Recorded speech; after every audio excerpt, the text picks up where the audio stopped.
ขอน้อมไหว้แด่คุณพระศรีรัตนตรัยอันเป็นขันธ์ทุกข์ใสสูงสุดในบวรพระพุทธศาสนา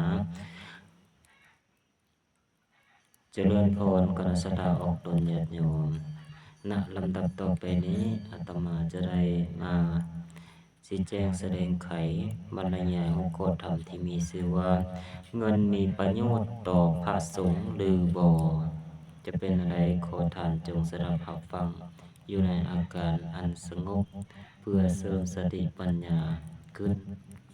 เงินเป็นสิ่งที่จำเป็นสำหรับทุกคนอยู่ในชีวิตประจำวันรวมทั้งพระสงฆ์เช่นเดียวกัน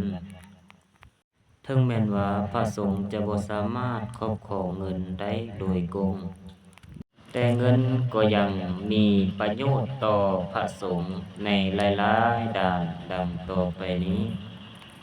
การดำรงชีวิตปัจจัยสี่ดังนี้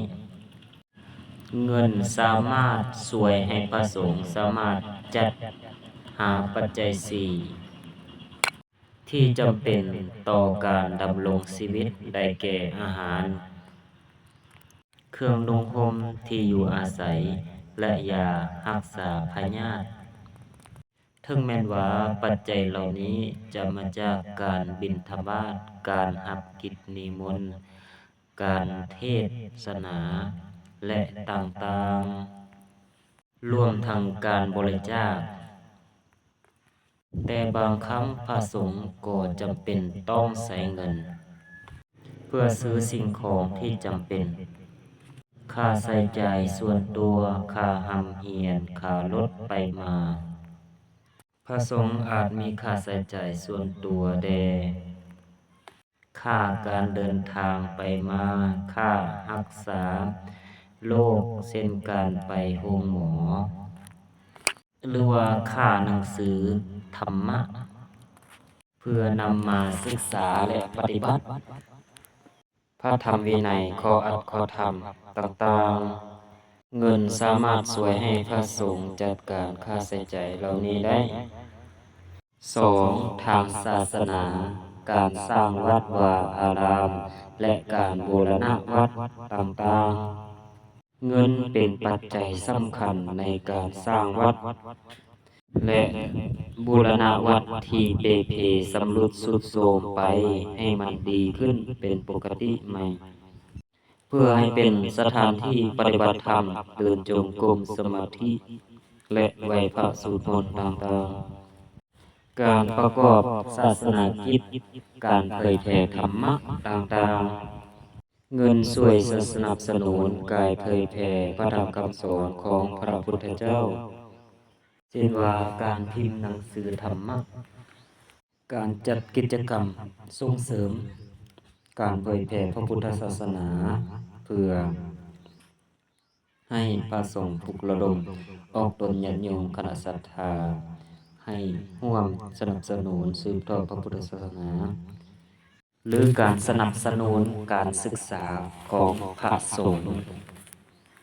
การช่วยเหลือสังคมเช่นว่าการสงเคราะห์ผู้ยากจนการช่วยเหลือผู้ประสบภัยต่างๆหรือการสนับสนุนโครงการชุมชนพัฒนาชุมชนเพื่อให้พระสงฆ์เงินสามารถช่วยเหลือให้พระสงฆ์สามารถดำเนินกิจกรรมเหล่านี้ได้ข้อที่3การพัฒนาตนเองการศึกษาเงินสามารถช่วยเหลือให้พระสงฆ์สามารถศึกษาเรียนพระธรรมวินัยและศาสตร์ต่างๆที่เป็นประโยชน์ต่อพระพุทธศาสนา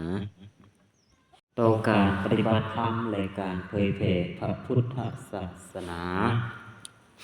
การปฏิบัติธรรมเงินสามารถช่วยเหลือให้พระสงฆ์สามารถไปปฏิบัติธรรมในสถานที่ต่างๆหรือเข้าร่วมโครงการปฏิบัติธรรมที่จัดขึ้นอย่างใดก็ตามการใช้เงินของพระสงฆ์ควรเป็นไปอย่างเหมาะสมและตามพระธรรมวินัย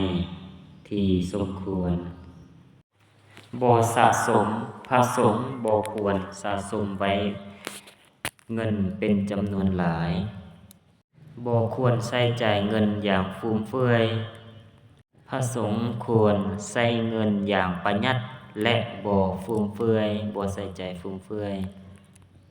ใช้จ่ายเพื่อประโยชน์ส่วนรวมพระสงฆ์ควรใช้เงินเพื่อประโยชน์ส่วนรวมและเพื่อศาสนาสรุปแล้วการเงินนั้นมีประโยชน์ต่อพระสงฆ์ในการดำรงชีวิตประจำวันทางศาสนาและตนเองเพื่อพัฒนาตนเองและพัฒนาศาสนาแต่ว่าการใช้จ่ายอย่างใช้จ่ายเงินควรเป็นไปอย่างเหมาะสมและถูกต้องตามพระธรรมวินัยที่พระพุทธเจ้าได้บัญญัติขึ้นซึ่งนี้ก็คือหัวข้อธรรมที่มีชื่อว่าเงินมีประโยชน์ต่อพระสงฆ์หรือบ่มาฮอดนี้เห็นว่าสมควรแก่เวลาแล้วก็จะได้ยุติไว้แต่เพียงเท่านี้ขอขอบใจ